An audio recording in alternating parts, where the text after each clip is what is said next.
Welcome. आज मैं आपके सामने एक अपने पुराने सेशन को आगे बढ़ाने के लिए जो है आया हूँ। तो यहाँ पे मैं लेसन 2 जो है लेसन 2 को जो है कंटिन्यू करूँगा। पिछली क्लासेस में मैंने डिस्कस किया था आपको बेसिक ऑफ कंप्यूटर। आपको जो है उसमें मैंने आपको एक इंट्रोडक्शन और एक डेवलपमेंट के बारे में कंप्लीट नॉलेज दिया था, ठीक है? पर आज मैं जो आपको डिस्कस करने वाला हूँ वो 5 type of computer based on size and functions, ठीक है? तो लेसन 2 में कौन-कौन से टॉपिक्स रहने वाले हैं उसकी पहले हम चर्चा कर लेते हैं, उसके बारे में हम देख लेते हैं पहले।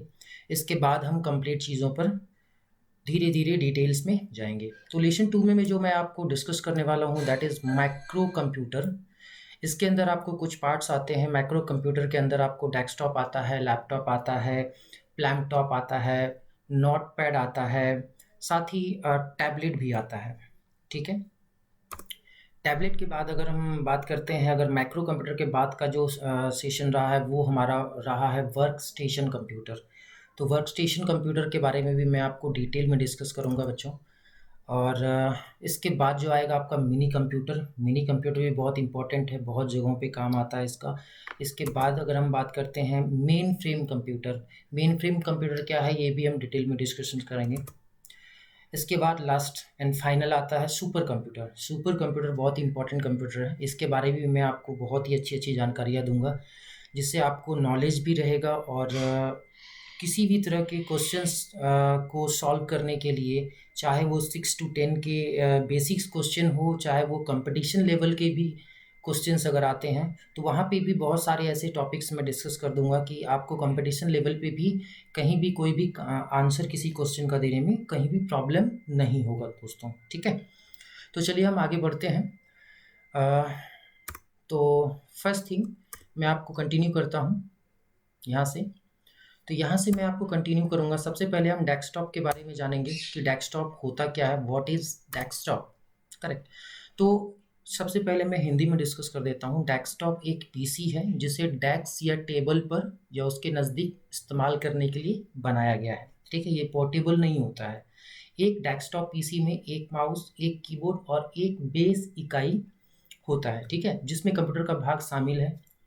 जगह की बचत करने के हेतु कुछ नए मॉडल के मॉनिटर भी लाए गए हैं। तो कुछ जगहों पर मैं थोड़ी सी डिस्कशन कर दूंगा, कुछ पिक्चर भी मैं आपको शो कर देता हूँ कि किस तरीके से हमारा एक डेस्कटॉप का पूरा कंप्लीट वर्जन होता है, किस तरीके से कंप्लीट होता है। तो मैं दोनों वर्जन में आपको दे रहा हूँ, एक हिंदी वर्जन में भी दे रहा हूँ। समझाने के लिए मैं हिंदी में बात कर रहा हूँ आपसे, और अगर आप इंग्लिश के नोट्स बनाना चाहते हैं तो मैं हिंदी के साथ साथ इंग्लिश को भी जो है प्रेफर कर रखा हूँ, ताकि किसी भी स्टूडेंट को हिंदी या फिर इंग्लिश के साथ कोई प्रॉब्लम ना हो, कोई भी क्वेश्चंस को सॉल्व करने के लिए किसी भी तरीके का कोई प्रॉब्लम ना हो। तो आपको दोनों चीज़ें मैं डिस्कस करूँगा। यहाँ पे अब व्हाट इज़ डेस्कटॉप, इसके बारे में मैंने डिस्कस कर लिया। इसके बाद जो इसके अंदर जो मेन इम्पोर्टेंट जो कंपोनेंट्स हैं वो जो आते हैं वो है आपका system unit, that is CPU भी इसे कहते हैं, मॉनिटर, इसके बाद कीबोर्ड, इसके बाद माउस, ठीक है? नेक्स्ट में आपको एक-एक चीज़ें अब डिस्कस करता हूँ मैं। कंपोनेंट्स में जो चीज़ें आती है that is system unit. What is system unit? System unit एक जिस तरीके से एक टावर भी कह सकते हैं या फिर उसको हम चेचिस कहते हैं हमारी भाषा में। एक डेस्कटॉप कंप्यूटर का ये जो होता है ये मुख्य हिस्सा होता है, जिसके अंदर आपका मदरबोर्ड, सीपीयू, रैम और भी बहुत सारी चीज़ें इसके अंदर अवेलेबल होती हैं, जिसके थ्रू एक सीपीयू कंप्लीट बनता है, ठीक है? ये पूरा जो है अंदर का चीज़ है जो जो कि आपके कंप्यूटर के इंटरनल पार्ट में जो है अवेलेबल होते हैं। इसको भी मैंने इंग्लिश में डिफाइन किया हुआ है। मॉनिटर क्या होता है? एक मॉनिटर एक इलेक्ट्रॉनिक कंप्यूटर डिस्प्ले है जिसमें आपका स्क्रीन शामिल होता है। तो यानी कि जो मॉनिटर होता है आपका, वो कंप्यूटर के अंदर जो भी वर्क हो रहा है वो आपको जो है एक डिस्प्ले के अंदर वो स्क्रीन में शो करेगा कि आप क्या काम कर रहे हैं, यानी कि एक आउटपुट का काम करता है मॉनिटर, ठीक है?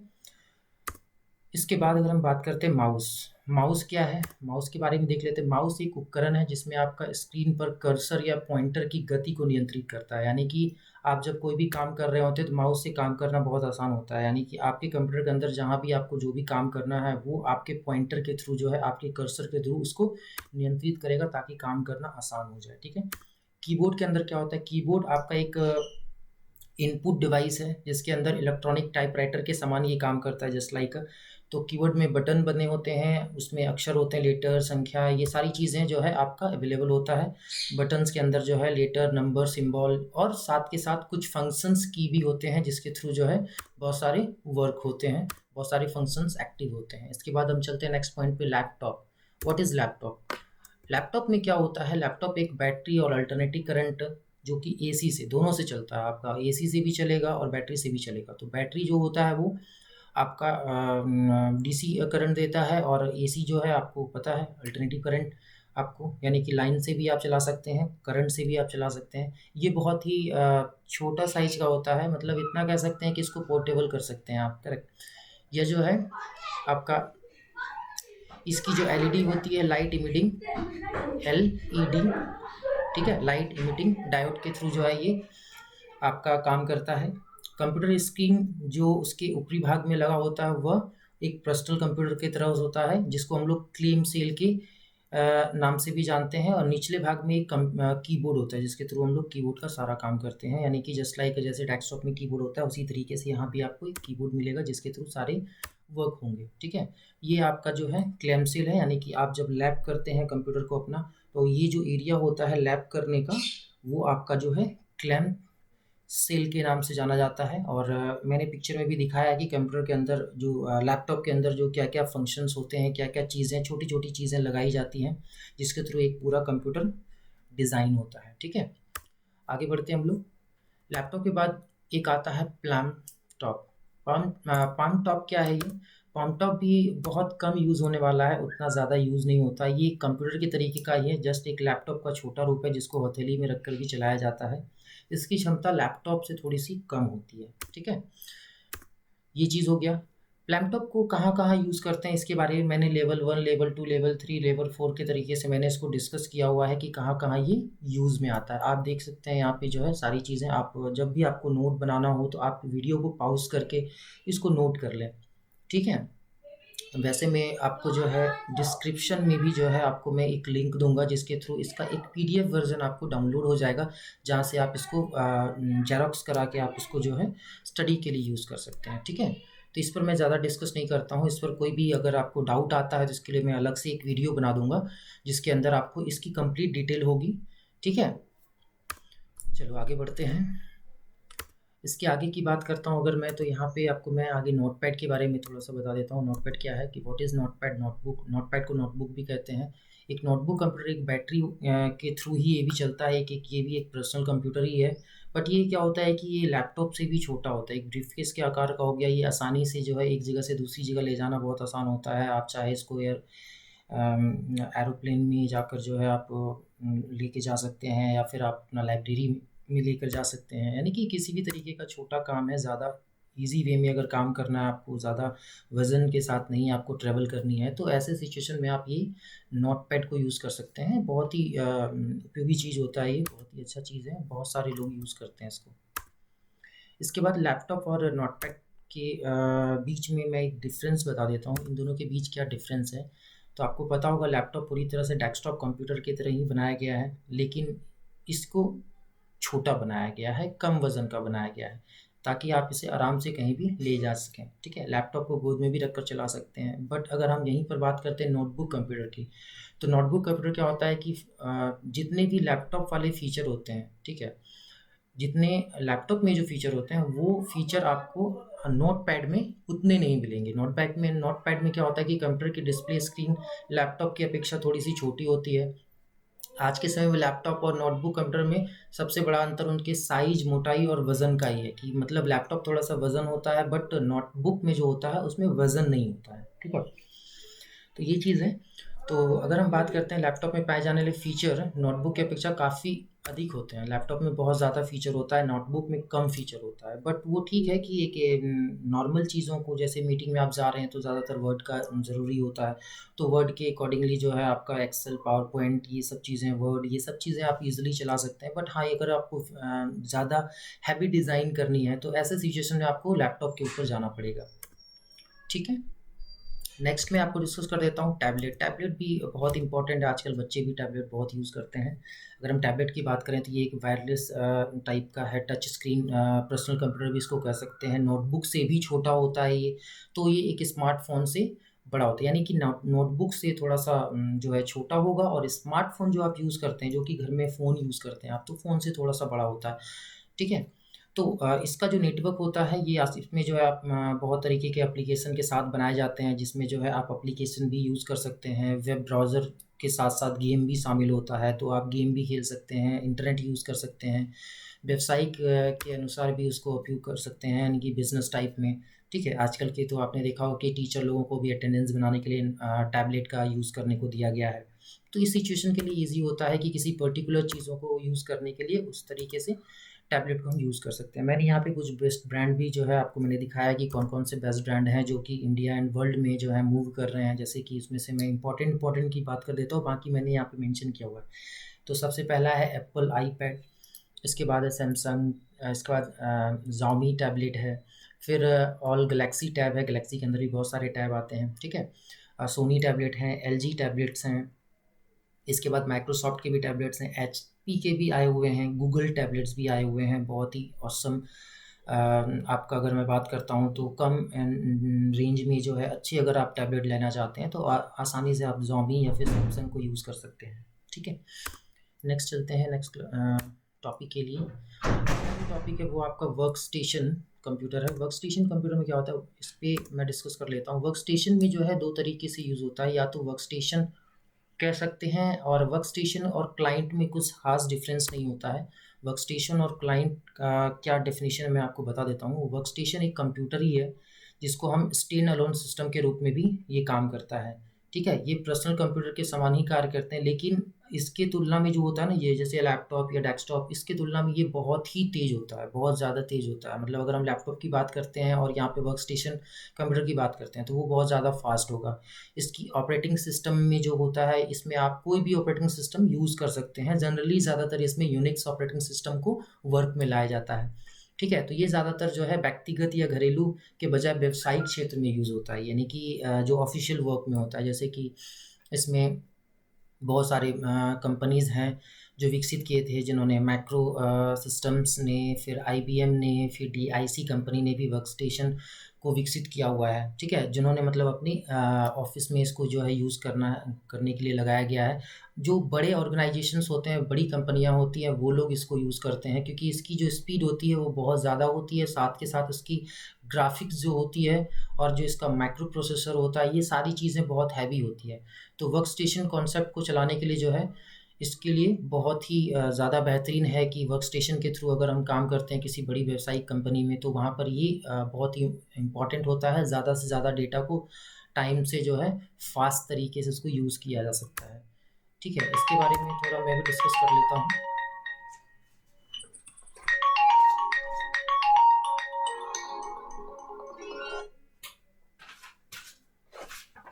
Okay friends, server versus micro work station के बारे में अगर मैं बात करता हूँ, तो सर्वर और वर्क स्टेशन की तुलना मैंने जो है एक चार्ट के थ्रू जो है मैंने आपको दिखाया है। तुलना के आधार पर सर्वर और वर्क स्टेशन में क्या डिफरेंस है, इसको भी मैंने डिस्कस किया हुआ है। बुनियादी सर्वर से कनेक्ट बुनियादी में ऑपरेशनल में है, कुछ उदाहरण के तौर पे मैंने दिया है, कुछ ऑपरेटिंग सिस्टम से रिलेटेड दिया है, कुछ जीयूआई के थ्रू जो है किस तरीके से इसको स्थापित किया गया था वो दिया मैंने। तो सर्वर और वर्क स्टेशन के बारे में देखेंगे तो सर्वर से कनेक्ट डिवाइस क्लाइंट के लिए सेवाएं देने के उपयोग में किया जाता है। कंप्यूटर का उद्देश्य जो होता है वो समर्पित कार्य करना और विशेषताओं का प्रदर्शन करना है, इंटरनेट पर आधारित होता है इसका ऑपरेशन। और वर्क स्टेशन की बात करें तो व्यापार, इंजीनियरिंग, मल्टीमीडिया प्रोडक्शंस और इंजीनियरिंग पर आधारित होता है। उदाहरण के तौर पर ESTP server, web server, application server होता है आपके। वर्क स्टेशन की बात करते हैं तो वीडियो और ऑडियो वर्क स्टेशन होती है। ऑपरेटिंग सिस्टम में जो है वर्क सर्वर के अंदर लिनक्स, विंडोज़, सोलारिस सर्वर के को यूज़ किया जाता है। वर्क स्टेशन में अगर हम जाते हैं तो यूनिक्स, लिनक्स, विंडोज़ NT को यूज़ किया जाता है। ठीक है, इसके बाद अगर हम बात करते हैं दोस्तों, तो इसमें JUI ने जो है ऐच्छिक किया था और वर्क स्टेशन जो है स्थापित किया था। ठीक है, निष्कर्ष अगर हम इसका देखते हैं अगर, तो हम सर्वर एक ही समय में कई कार्य को करता है और सर्वर को एक साथ कई कनेक्शन रखने की आवश्यकता होती है, जब वर्क स्टेशन को ऐसा करने की आवश्यकता नहीं होती है। ठीक है ना, वर्क स्टेशन जो है एक साथ कई तरह के कनेक्शन को रखने की आवश्यकता वहाँ नहीं होती है। यह केवल एम्प्लीकेशन, ठीक है, एप्लीकेशन विशिष्ट कार्य करता है और इसे स्टैंड अलोन डिवाइस के रूप में भी उपयोग किया जाता है, ठीक है। तो यहाँ पे आप देख सकते हैं, इसको आराम से जो है आप नोट्स बना लोगे इसको, ताकि इसको जो है आगे जाकर अपनी स्टडी के लिए यूज़ कर पाओ।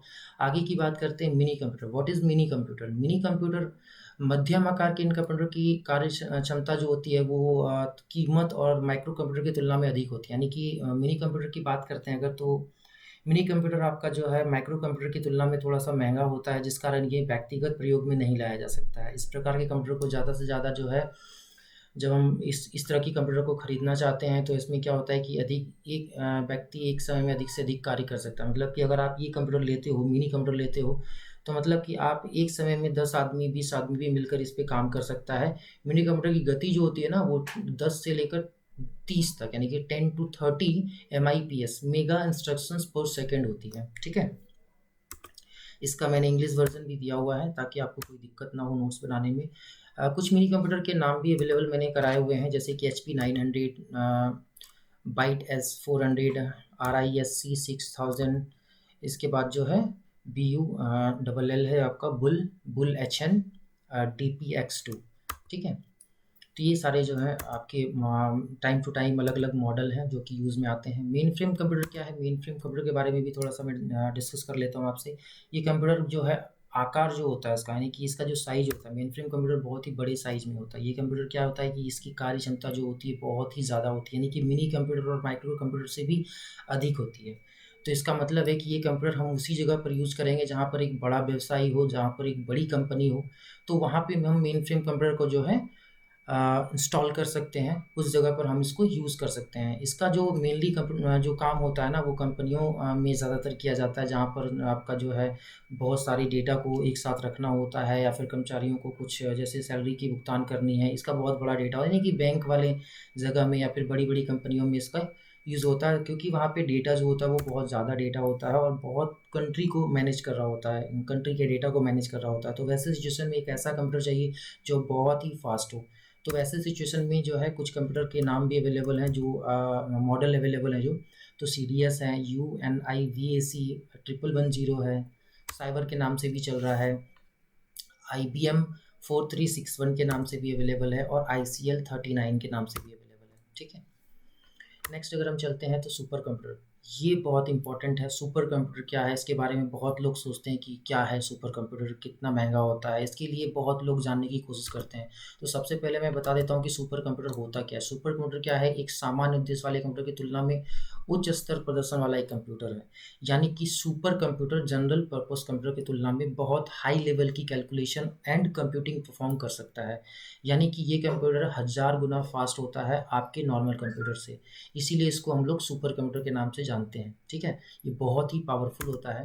अगर हम इसकी बात करते हैं कि इसके फंक्शंस में क्या डिफरेंस आते हैं, तो कुछ फंक्शंस भी मैं बता देता हूँ कि ये काम कैसे करता है आखिर, ठीक है। सुपर कंप्यूटर क्या होता है कि सुपर कंप्यूटर प्रदर्शन इसका जो होता है, फ्लोटिंग पॉइंट ऑपरेशन जो होता है वो पर सेकेंड मिलियन निर्देशों के बजाय प्रति सेकेंड मापा जाता है। इसमें जो होता है ना, फ्लोटिंग पॉइंट ऑपरेशन में जो होता है पर सेकेंड मिलियन निर्देशों के बजाय प्रति सेकंड में नापा जाता है। यानी कि इस कंप्यूटर सिस्टम को वहाँ पर काम में लाया जाता है जहाँ पर बहुत ज़्यादा पावर एंड फास्ट प्रोसेसिंग के साथ रियल टाइम टास्क को परफॉर्मेंस की ज़रूरत होती है, ठीक है ना। यानी कि एक सेम टाइम में हमको कुछ डेटा कलेक्ट करना है और सेम टाइम में ही उसको यूज़ करना है, तो वैसे सिचुएशन में हमारा ये सुपर कंप्यूटर बहुत ही पावरफुल काम करेगा वहाँ पे। सुपर कंप्यूटर की ज़रूरत जो होती है ना, ज़्यादातर वो वैज्ञानिक को या फिर इंजीनियर्स को, जो बहुत ही हाई लेवल का जो कैलकुलेशन होता है वो करना अगर चाहते हैं तो वो करते हैं वो, ठीक है। सुपर कंप्यूटर की स्पीड बहुत तेज़ होती है, ये बहुत शक्तिशाली भी होता है। इसका उपयोग वहीं किया जा सकता है जहाँ पर बहुत तेज़ी से कैलकुलेशन करने की ज़रूरत होती है। इसके अलावा इसका इस्तेमाल क्या होता है कि स्पेशल ऑपरेशन में भी किया जाता है, क्योंकि स्पेशल टाइम ऑपरेशन में जो होता है उसका टाइमिंग बहुत कम कम होता है, तो उन ऑपरेशन में कम समय में ज़्यादा काम करना होता है, तो वैसे सिचुएशन में वहाँ पे सुपर कंप्यूटर का यूज़ होता है, ठीक है। कुछ इंपॉर्टेंट चीज़ है जो कि कई एग्जाम्स में पूछे जाते हैं कि फंक्शन ऑफ सुपर कंप्यूटर में क्या क्या चीज़ें हैं, सुपर कंप्यूटर कहाँ कहाँ यूज़ होता है। तो जलवायु अनुसंधान में काम आता है इसका, मौसम की भविष्यवाणी के लिए भी इसको काम में लाया जाता है, शारीरिक सिमुलेशन यानी कि फिजिकल सिमुलेशंस के लिए भी वर्क में लाया जाता है। कोड ब्रेकिंग के लिए भी लाया जाता है। जेनेटिक एनालिसिस में भी लाया जाता है। एनिमेटेड ग्राफिक्स के रूप में इसको काम करते हैं हम लोग। क्वांटम यांत्रिकी यानी कि एनिमेटेड ग्राफिक्स तो मैंने बता दिया। क्वांटम मैकेनिक्स के रूप में भी इसको यूज़ करते हैं हम लोग। आणविक मॉडलिंग यानी कि मॉलिक्यूल मॉडलिंग में भी इसको यूज़ किया जाता है। तेल और गैस की खोज, ऑयल एंड गैस एक्सप्लोरेशन के रूप में भी किया जाता है। तरल गतिशील करना यानी कि फ्लूइड डायनेमिक कैलकुलेशंस करने के लिए भी जो है इसको यूज़ किया जाता है। या फिर परमाणु ऊर्जा का अनुसंधान करने के लिए भी इसका यूज़ करते हैं। तो सुपर कंप्यूटर की कीमत इस पर निर्भर करती है दोस्तों कि यह कितना फ्लुएंट पॉइंट पर सेकंड की स्पीड से गणना करता है। कंप्यूटर स्पीड जितनी तेज होगी उतना ही ज़्यादा ये महंगा होगा। तो कुछ कंप्यूटर जो होते हैं जो स्टार्टिंग होते हैं, कितने रुपए से स्टार्ट होते हैं उसकी भी मैंने थोड़ी सी जानकारी दी हुई है। कि सामान्य कंप्यूटर की अगर कीमत की बात करता हूँ तो डॉलर में अगर हम देखते हैं तो $20,000 होती है। लेकिन बड़े सुपर कंप्यूटर की बात करते हैं तो कीमत लगभग 300 मिलियन अमेरिकी डॉलर तक भी हो सकता है। यानी कि अगर हम इंडिया की बात करते हैं, अगर हम इंडियन रुपीज़ में इसको कन्वर्ट करते हैं तो कम से कम, ये देख लो मैंने कितने ज़ीरो लगाए हुए हैं, इकाई, दहाई, सैकड़ा, हज़ार, 10,000, लाख, 10 लाख, करोड़, 10 करोड़, अरब, 10 अरब, यानी कि 23 अरब से भी ज़्यादा दाम आपको पड़ जाता है इंडियन रुपीज़ में अगर हम एक सुपर कंप्यूटर को इंस्टॉल करते हैं या एक सुपर कंप्यूटर को परचेस करते हैं तो। ठीक है, तो इतनी जानकारी मैंने आपको आज दिया है। इसके बाद के क्लासेस में जो मैं आपको लेकर आऊँगा वो मैं कंप्यूटर सिस्टम के घटक को लेकर आऊँगा, यानी कि कंपोनेंट्स ऑफ कंप्यूटर सिस्टम। इसके अंदर इनपुट, प्रोसेस, आउटपुट, मेमोरी के बारे में मैं डिस्कस करूँगा। ठीक है, तो चलिए दोस्तों मिलते हैं नेक्स्ट क्लास में। For the time, thank you. And lesson मैंने कंप्लीट कर दिया है। तो एक